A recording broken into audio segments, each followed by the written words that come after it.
Okay, let's try that again. Dr. Ruth Anderson here with Enlightened World Network, here with Sue Broome, and today we are doing messages from our loved ones. Sue, let's just make sure that we are actually on Facebook. I'm looking.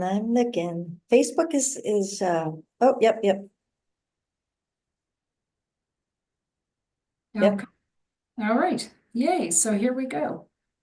All right, so I'm sharing this out. So friends, there's a lot happening at Enlightened World Network right now. There's a meditation a day that's being recorded right now with Laura Cheadle. And there's also 10 million for world peace, their meditation. So there is a lot going on at Enlightened World. We're so glad that you're here with us. So what we do for messages from our loved ones is Sue and I hear from you first. That gives us something to go on. And you let us know in Facebook Messenger, and no, sorry, in Facebook chat right underneath us, who you're wanting to hear from.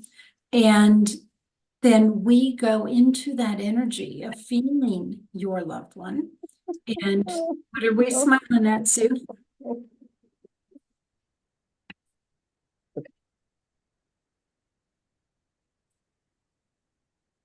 Are we on? Are we good? Yeah. You're having your own private little moment. So then Sue pulls up her cards. Show us your cards, Sue. There we go. And these cards were spiritually designed with Sue. And we get a message from your loved one who you have loved and lost. So we're so glad that you're here with us. Sue Broome, I'm so glad you're here. Thank you. Yeah, it's always interesting sharing it out because all of a sudden it's like, okay, I start talking because it's playing and I don't know how to shut it off other than cancel out of Facebook. It's like, okay. It's a funny little technology day, isn't it? Well, and Mercury is we're in shadow right now. So I think it goes retrograde later this week. Yes, I have noticed communication is just, it's a really good time to just double check and make sure that you're being really thorough with your communications because it's the perfect time for things to just kind of get a little wonky there. So, Yep. all right. So, friends, if you would like to hear a message from your loved one that you've loved and lost, just put their name in the chat and we will get right to you. So, Sue Broome, I know that you have had loss in your life very recently.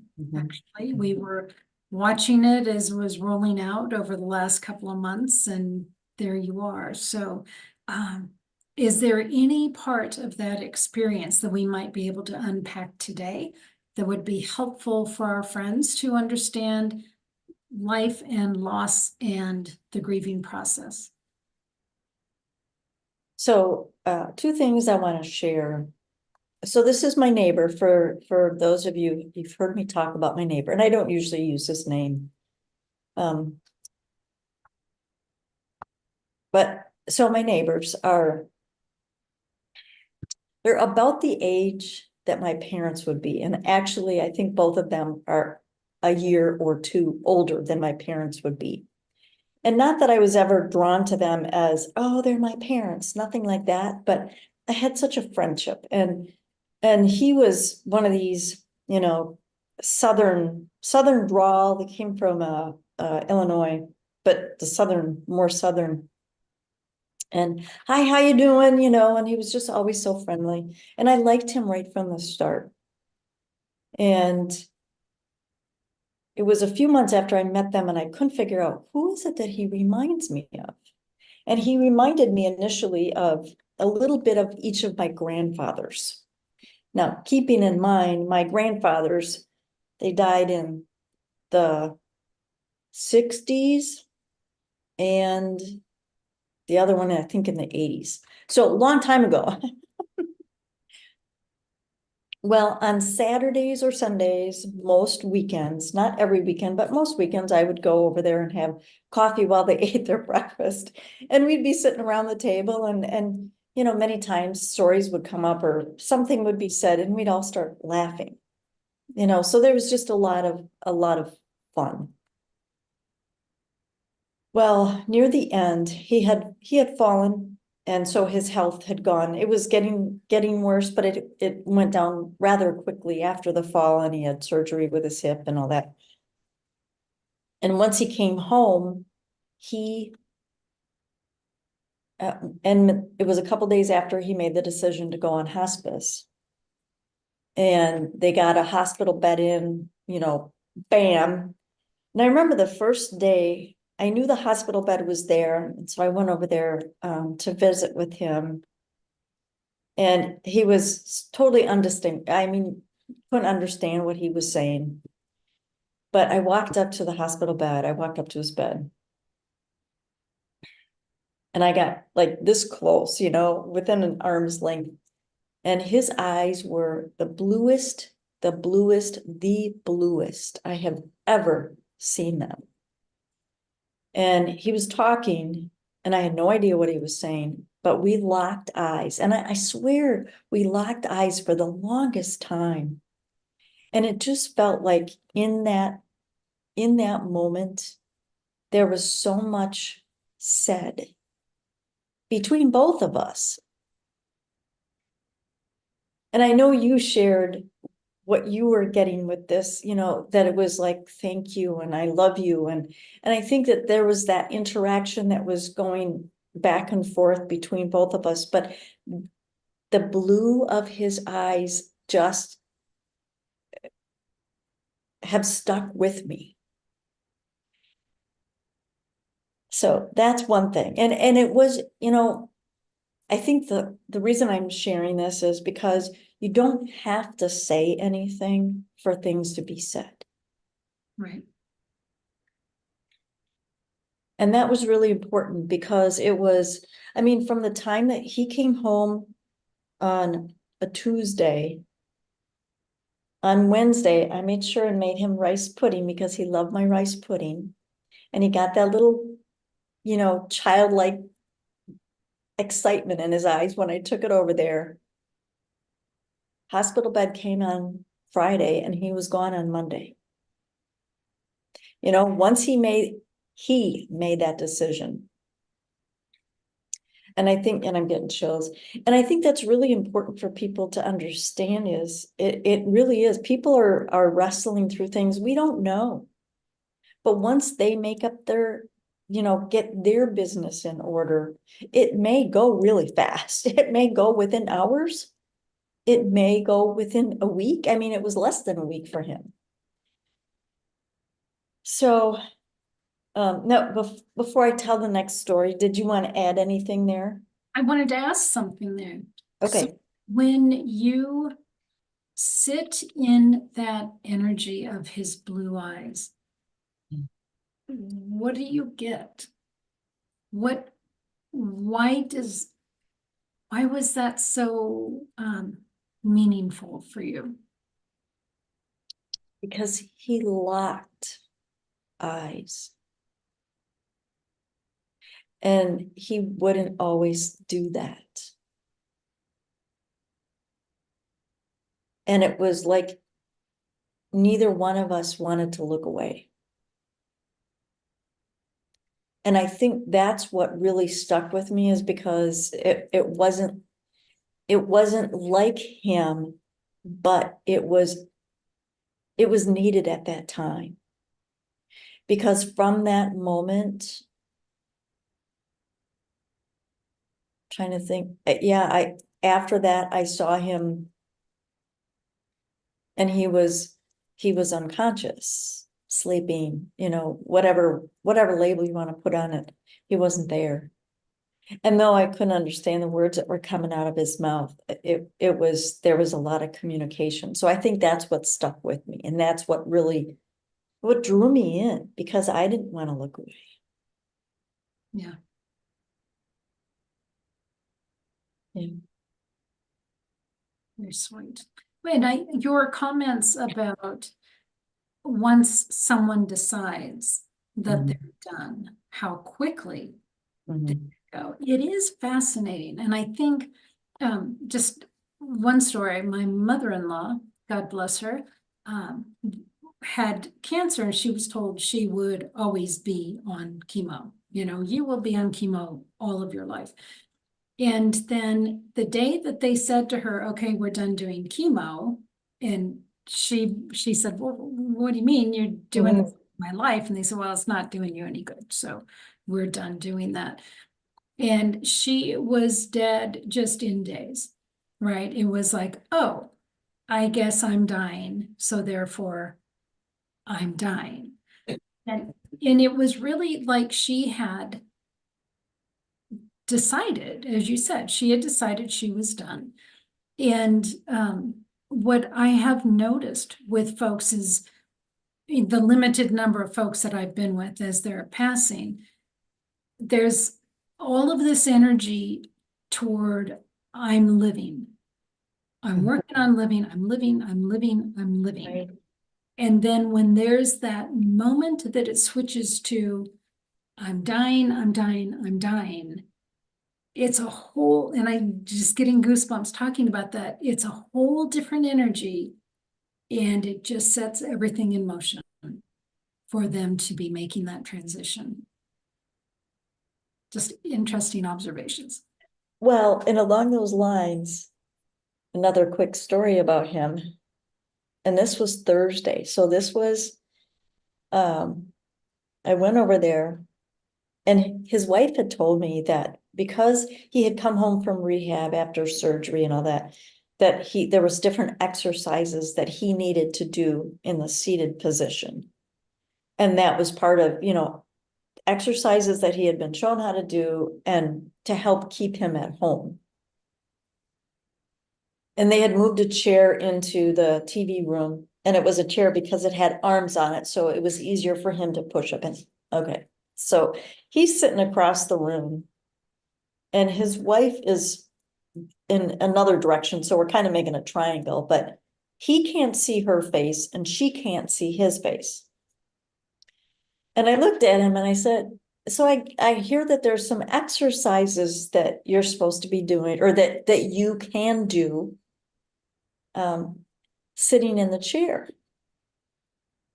He looks at me and then he rolls his eyes enough so that his whole head moved and I start laughing. And his wife says, she can't hear what you said. Or he can't hear what you said. And I'm laughing. Oh yeah, he heard me. And she's telling him to turn the TV down. And I'm just laughing. Yeah, he heard me. And and I didn't tell her, obviously there was no way but a couple days later, I told her and one of her sons, he both started laughing because he's like, oh yeah, I can see dad doing that. Yeah, it was so funny. But that was before the hospice decision had been made. Right. And yet, from his point of view, it had already been made. That's the impression that I got from it. Like, there's no way I'm doing those exercises. It's just So so. that brings up a really interesting point, and I'm just wanting to double check on Facebook here just to make sure there's no messages there for us. Interesting point. I was talking to somebody the other day, and she said,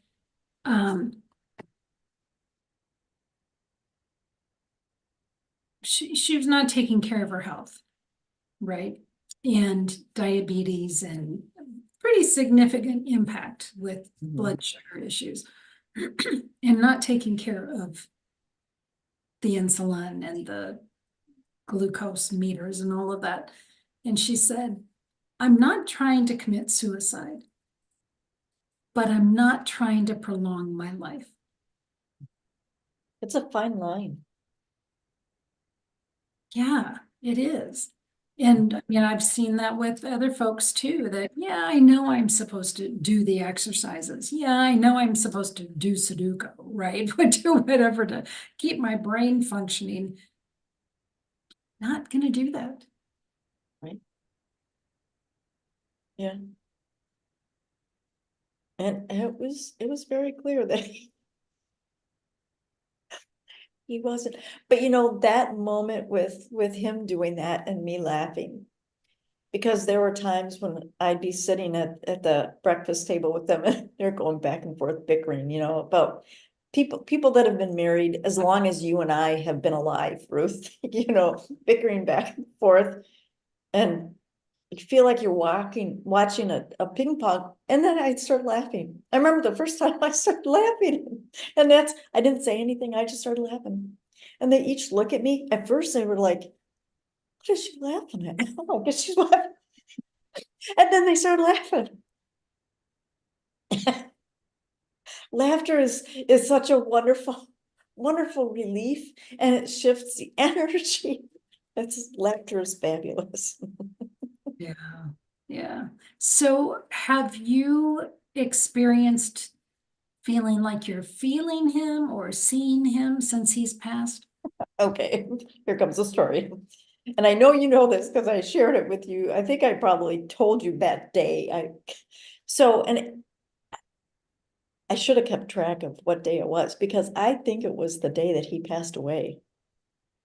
But anyway, so this was a couple years ago, maybe, when I was first starting my Etsy store. He had this flag or a picture of a red truck. He just loved that thing, and he'd talk about his his red truck. He goes, do a mug, make a mug with a red truck on it. I said, okay, well, I'll see what I can come up with. So we went back and forth, and this was finally hopefully you can see it. Oh, yeah. Okay, so that was how it ended up, my little red truck. And the truck was actually, it was a Ford truck, because he wanted a Ford truck. And he just thought it was, really cool. He got a mug like that. It was a big 15-ounce mug. And every time I went, not every time, most times when I went over there, when he was drinking coffee, he had that mug. Mhm. So, and I'm pretty sure it was the day that he passed away, either that day or the next day. I went for a walk, and I'm just down a block from me, and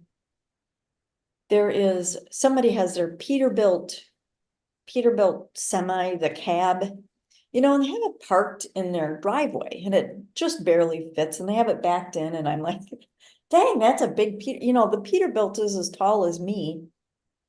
And it's like, oh, that's a bright red truck. And I thought, oh, that's really cool. And it just kind of took me to the making this red mug for him. And then how much enjoyment he got out of that, and how much he loved his little red truck.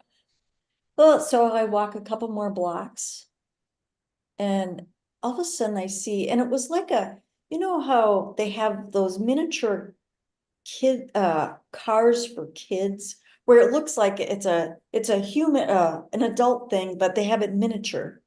And it was like that, except it wasn't a kid size. It was a golf cart, a little bit bigger than a golf cart, because everybody around here has golf carts.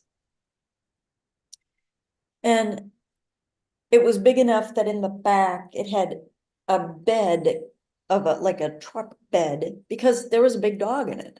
So the two adults sitting in it, and I'm like, well, isn't that a cute little red truck? And I'm like, huh, I wonder if he's gonna start sending me red trucks. So I'm looking at this little red truck driving, and I wish I would have gotten a picture. I went like this, and I noticed there's a third red truck sitting right across in a driveway, sitting right there. And it's like, I got it. I got that message. And the thing that is so cool about this, because I've told, other people that know him, it's like, oh, I wonder if he's, if he's going to send me red trucks. And oh, I wonder what kind of sign he's gonna send me. And here's my message about that is he and I had a connection together with the red truck. So the first person, when she said, oh, I wonder if he'll send me red trucks, if I'm gonna, it's like, well, what was your connection with him? Right, right. And that's what you're gonna notice, or his wife, I wonder what he's gonna start sending me. It's like, it's gonna be different for you. And the thing, it came out of the blue. It came at such a surprise. I mean, oh yeah, that's a big red truck. Oh yeah, we made that red truck mug together. Oh, look at that cute. I was so caught off guard. And I think that's another beauty of it, that, oh yeah, because now every time I see a red truck, do I think it's him? No. But there's certain ones, if there was a really unique red truck, I might think it's him. Or if I'm thinking about him, and I think that's the cool thing. But when you see a red truck, it makes you think of him. Many times it does. And sometimes it's like, yeah, that's just a red truck, but if there's something unique about it, yes. And I came so close, and I wish I would, now looking back, I wish I would have, when I was making it, I was gonna put his name someplace so small that you would have had to get a magnifying glass to see it on the mug, and I didn't. Well, you And now still, I wish, well, I still could, but it's kind of past it for me, okay, because he has the mug the way that it is. got it. So, because I think it would be cool. It's like, okay, guys, because they have 3 kids. It's like, look on that mug and see what's written, wherever. But I didn't.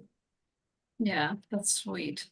So Andrea Gregg is with us. Welcome, Andrea. If you want to hear from a loved one, just please put the name in the chat there. So this passing happened right before Thanksgiving, literally right before Thanksgiving. Yep. How is the first holiday, the first Thanksgiving, the first Christmas with such a recent loss? Well, his wife, I think she has so many friends and people around her, people from church, and so I think she's been kept busy. And I think her Thanksgiving, because he passed on Monday, and one of her sons was there, and then another one came. So she had 2 of her kids with her on that Thanksgiving, and then her birthday was Friday. So it was very different, but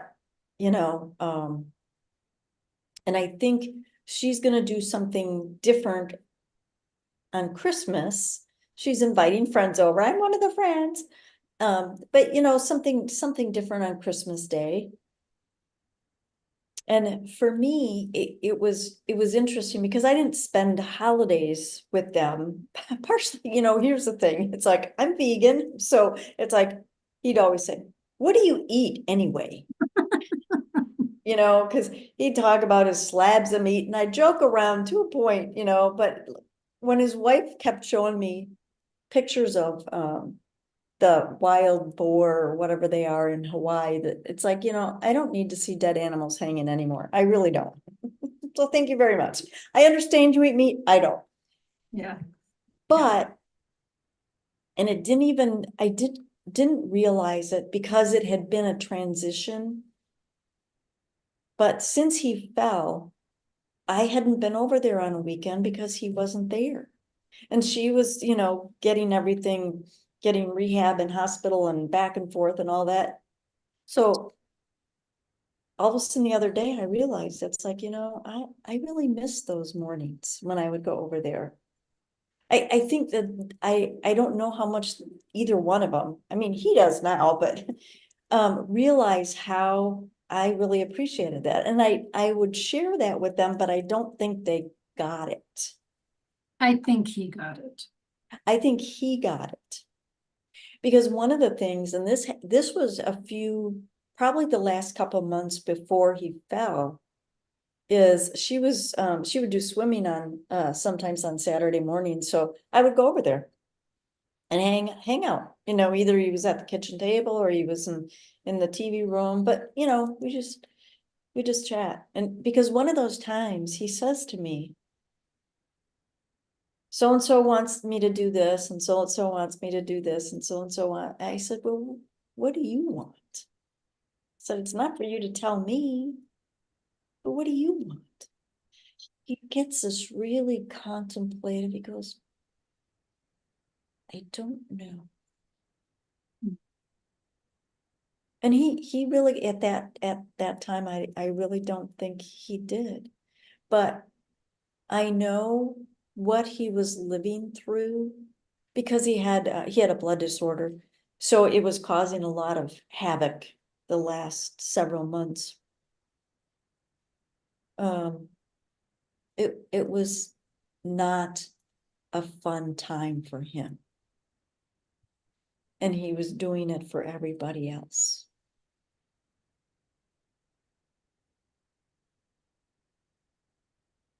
So. But he's having fun now. He's fine now. He's good. He's fine. Well, but just that look, those moments that you just stayed connected eye to eye, it just says so much that didn't need to be said. The love, the friendship, the appreciation. It didn't need words to it, as you Right. said. Yeah, beautiful. So Andrea Gregg would love to hear from John Gregg Jr.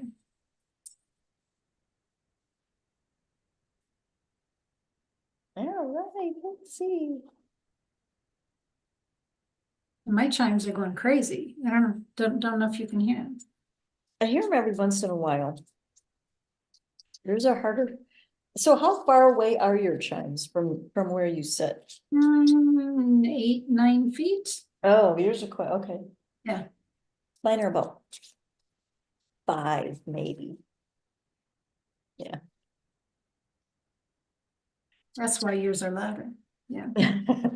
But ours, they definitely sound different.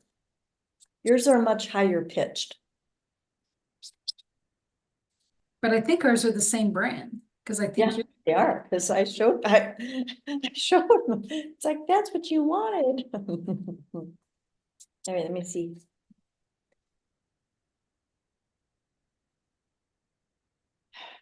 Okay. I'm just getting some images, but it's I think it's past of somebody from me. Very interesting. I'll share them though. Notice the flowers I send you. Oh, so beautiful. Hmm. So I'm seeing a couple different things. It's almost like there's images of flowers that you will, and maybe you've been noticing, but I feel like you'll definitely start to notice, but not go, like when I was telling the story about the red trucks, don't go searching, where's a flower, where's a flower, there's a flower. Just allow them to come into your existence. And I think I almost get the impression that there's going to be something that you're looking at. It's like, what is that? What is that? I see something, something that maybe it's not coming into focus, or you're looking at it a little closer, and all of a sudden you realize it's like, oh, that's a rose petal, or that's a little carnation, or there's something significant about it that is a flower that you didn't realize was a flower initially. That's one of the things I'm seeing. The other thing is I almost feel like there's going to be a scent, the scent of a flower that you'll notice that it's going to be wafting, almost like if you could see the visual and you can see the smoke wafting over, and all of a sudden you get just this little tiny glimpse of it. It's like that, because it's like when I've gotten sense of things, I smell it and it's like, I don't want to take a deep breath because I think it'll disappear. It's almost like that. It's so delicate. So I think there's different things that you're going to notice, Miss Andrea. Interesting. Jessica, glad that you're here. Jessica, if there's somebody that you would like to hear from that you have loved and lost, please put that name in the chat and we'll get to you as soon as we're done with Andrea. So glad that you're here. Okay, yay, good, thank you. So Andrea, what was so interesting is I was getting sights and smells, but not flowers. What I was getting was an evening carnival.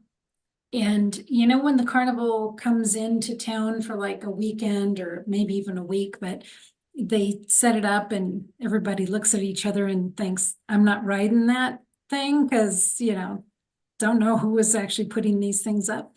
But anyway, but there's an excitement to it. And so what I was getting was that it's nighttime, the lights, the smell, and the smell I was getting was like caramel corn beans. You were getting flowers. I was getting like caramel corn. I was handed a thing of cotton candy, laughter and excitement. And so I was actually wondering, I don't know, Andrea, if this is your dad or a brother or oh, she smelled flowers last night for no reason. Andrea, what's the relationship with you and John, Greg?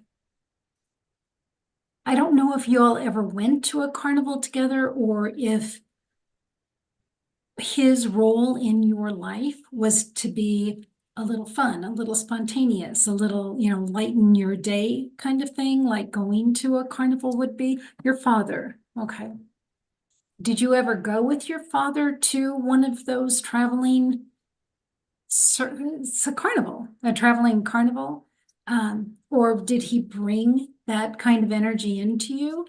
Or maybe he just wants to bring that fun, lighthearted energy to you. I'm not sure if what I'm seeing is something that really happened or if it's the energy that he's wanting to bring to you.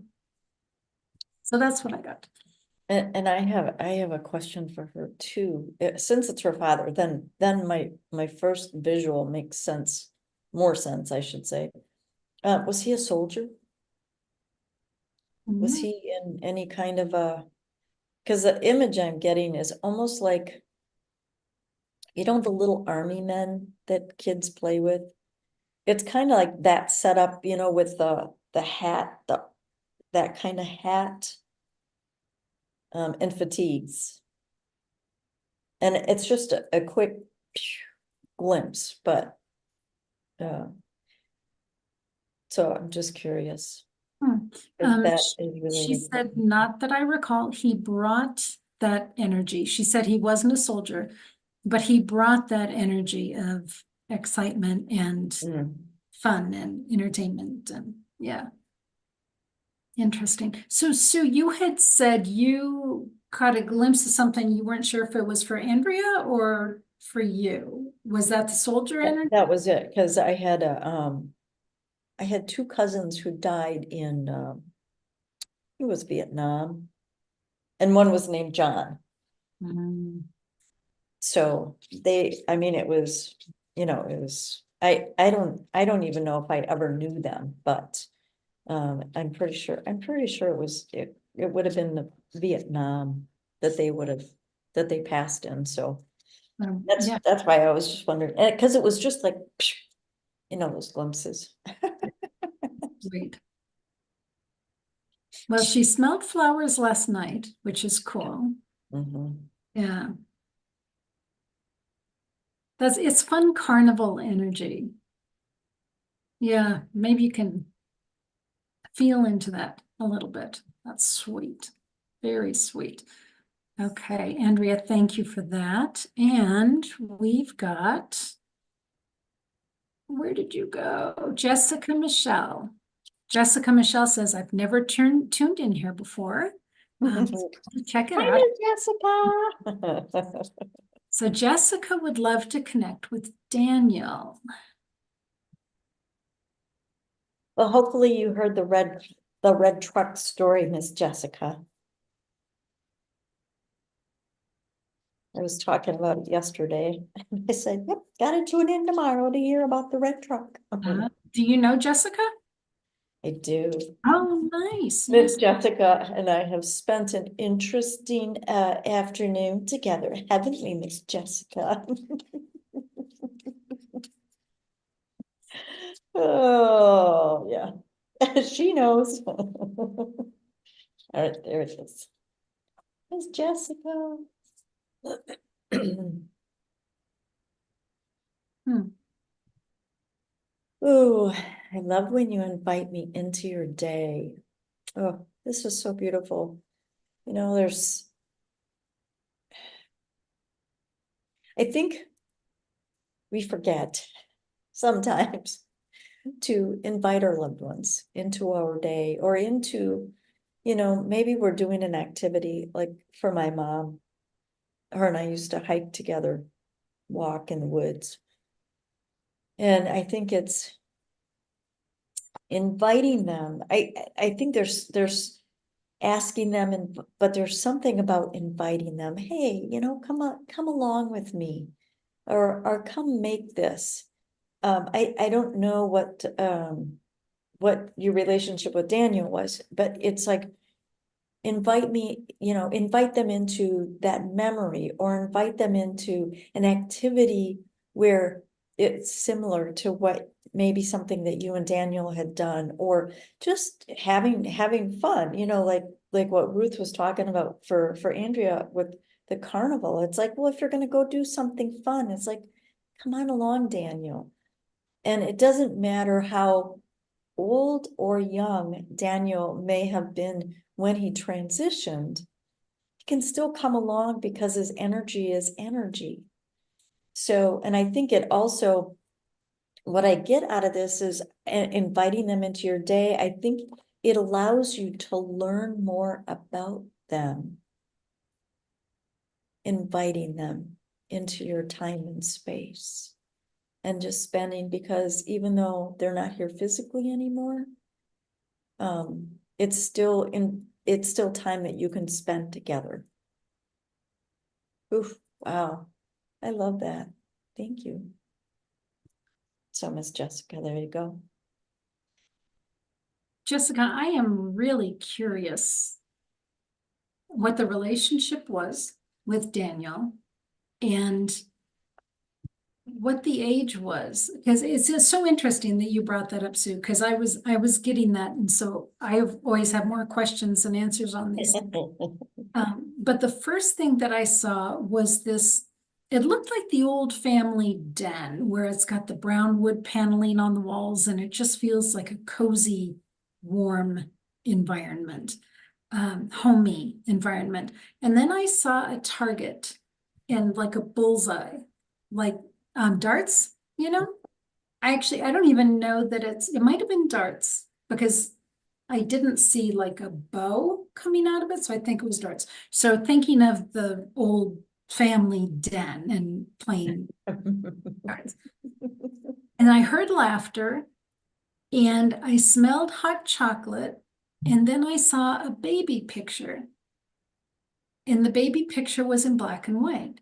And so then I was trying to, of course, my brain wants to figure it out. My brain was trying to figure out, okay, so did Daniel die young?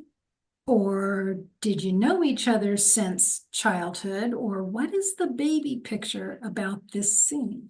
So, Jessica, let us know what is it that we're seeing here? What's that connection with Daniel, and how old was he when he passed? But boy, the feel was just so comfortable in that den, and the laughter was very comfortable. There's something about the paneling and a fireplace. There's a coziness about it. But I think that the coziness comes from the family connection.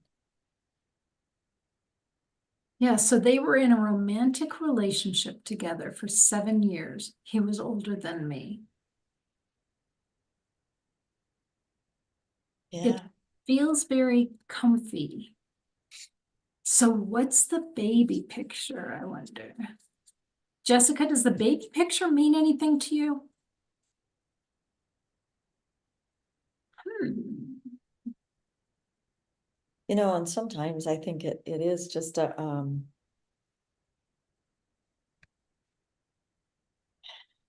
almost like, what am I looking for here? No, not sure about the baby picture. Um,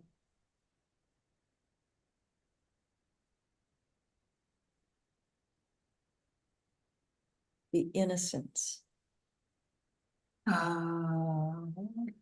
uh, Ooh, chills on that. uh, Because what's interesting, because, you know, especially the older pictures,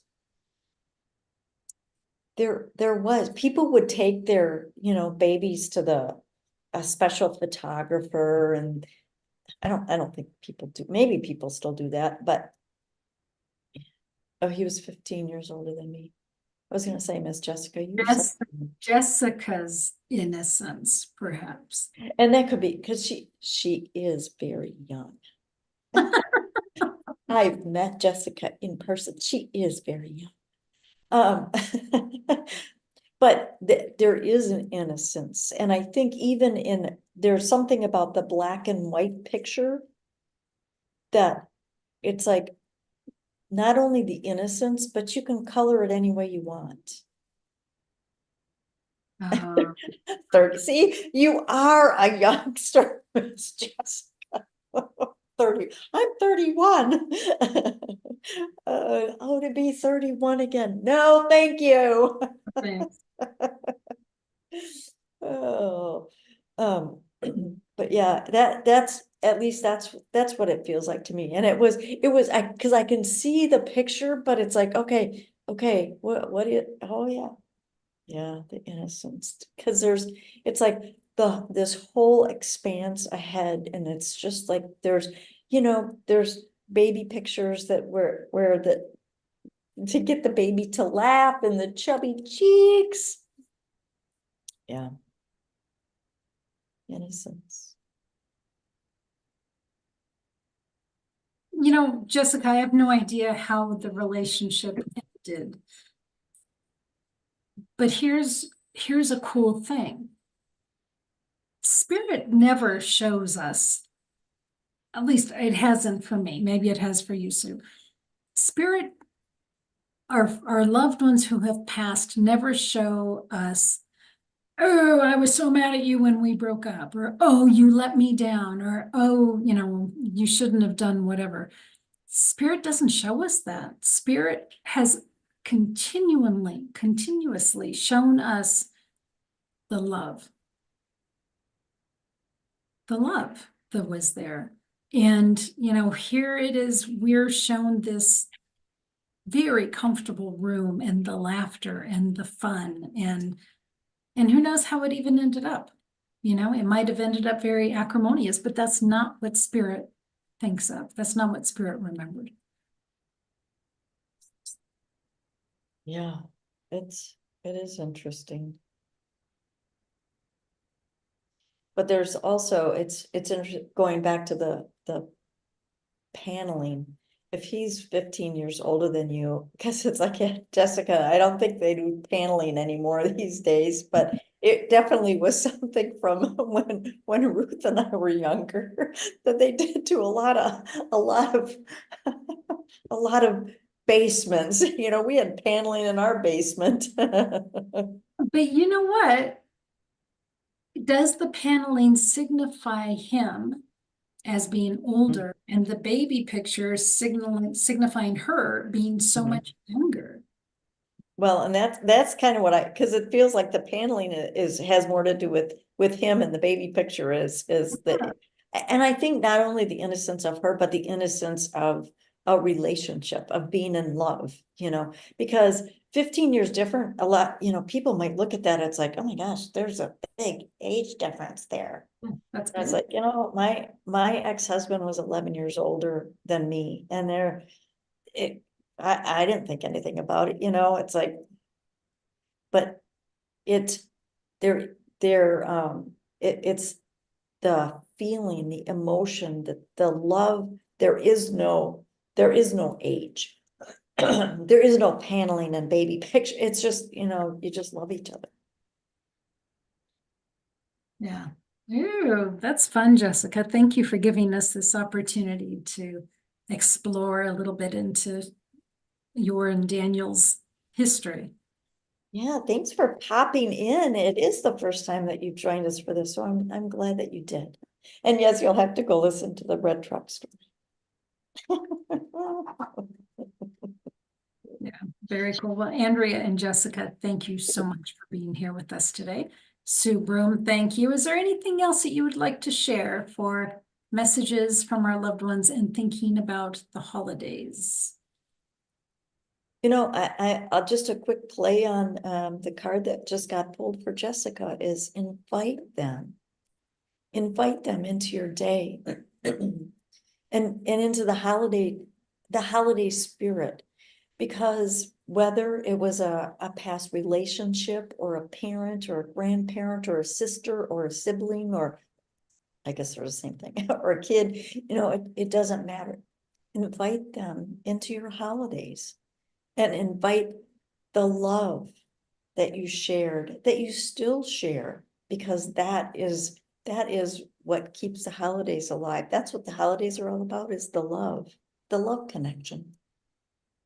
Well, and if you know someone who has lost someone recently, reach out to them at the holidays. Just tell them you're thinking about them and thinking about the person that they have loved and lost. And hopefully that'll help make their holiday a little bit easier. And I know the holidays just trigger the heck out of us with the folks that we have shared those holidays with, and they're no longer with us. So reach out and give somebody a hug, because I'm sure that they could use it. So, Sue Broome, thank you. Thank you for being here. Thank you, Miss Ruth. Yeah, so friends, thank you for being here at Enlightened World Network. Looking forward to messages from our loved ones with Sue Broome coming up in January. When is that, Sue? Well, let's see. Let's look at the 2024, January 8th. There we go. January 8th. We look forward to seeing you all here, and take good care. Much love. We'll see you soon.